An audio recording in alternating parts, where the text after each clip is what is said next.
السلام عليكم ورحمة الله وبركاته. أصحابتي جنالكو حيران soo dhawaada. maanta waxaan haynaa banana jibsi moos laga sameeyay jibsi oo aad u macaan, aad u caraf badan oo kaaliska arag maasha Allah lagama sheekeyn karo macaankiisa.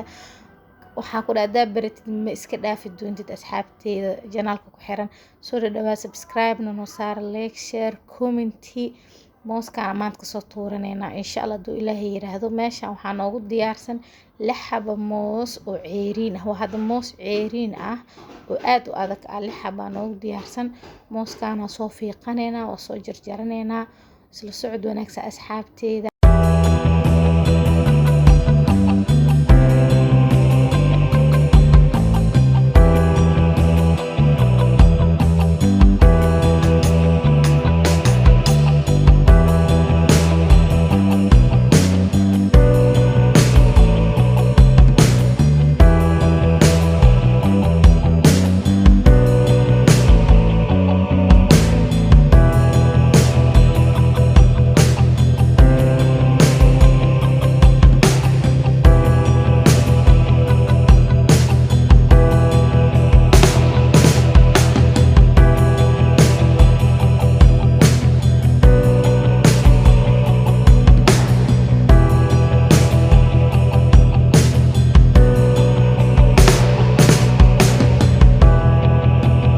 ما شاء الله موسكين واكنا دمانتي سانا usoo fiiqfiiqanayna waxyaalaha ku dhigano dhan ka fujinayna nadiif ka dhigayna saas usoo fiiqfiiqano ka sidaas qurux badan oo soo baxa waa jarjari doona.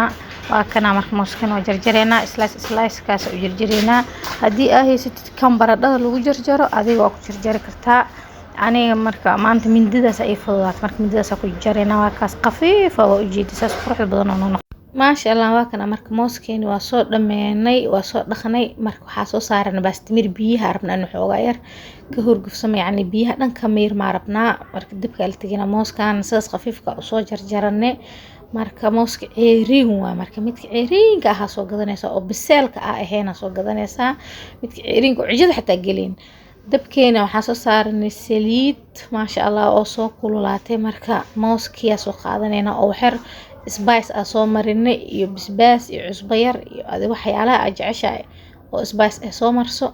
isla markaa uu soo gidi marka zaaidna ha walaaqin maadaama qafiif oo soo jirta hal mar intuu ceeriyan walaaq cabaar u daa marka dabka. hadii kale uu isku ka dudumaa oo ka halaaba walaaq hal mar u daa. hadhoodi marka is dhaleelahay xoogaa cabaar u saarna gidgidi wax yar marka oo been ah.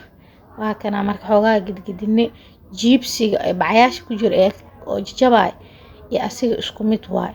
marka xoogaa wili ani waxa ay dhiman oo sii dhaafaa kan hadda ka bixinayna. ma sha Allah aad u qurux badan yahay, caraf macaan. marka baratida ku dhaa bahalkan soo tijaabi asxaabteeda qaaliga ah. waxa kale oo meesha noogu diyaarsan maraq digaag yar iyo bisbaas iyo wax yar oo xawaaji ah. adiga joos adaa waxa rabto ku darso. ani spice ka u diyaarsada ma sha Allah kora biibinayna. marka waa kana spice-ka marka soo biibinayna. marka spice-ka isku soo walaaqay waa ku soo biibina. marka ku walaaqa mujida majjawa xataa waxa ku dhahay weeryera asiga dhan qac oo dhaha ma sha Allah. waa kaasa saas guduudka oo quruxda badan ku soo baxay oo aad u carfay macaan badan kastaana sameeyay guriga dhan waa la isku dagaal ma sha Allah. ilaaha noo barakay inta haysan Allah si waata mujida gacanta sas marka ku dhaay jibsiga bacayaasha ku jiro wax ma ka bariyaya ku dhahay jibsiga ee lagu soo baceynay min marketed ak soo iibsano kan isku mid waa dhadhanka waliba hada kan ما شاء الله كده aad u carfa oo macaan badan yahay. soo dhawaada asxaabta janaalkiina waaye deeqasoona subscribe noo saara, like, share, comment. dad niguna asxaabteeda qaaliga janaalka kor ha loo qaado. inta markale ku kulmi doonaan waxaan ilaahay caafimaad suuban. assalaamu calaykum waraxmatullaahi wabarakaatuh.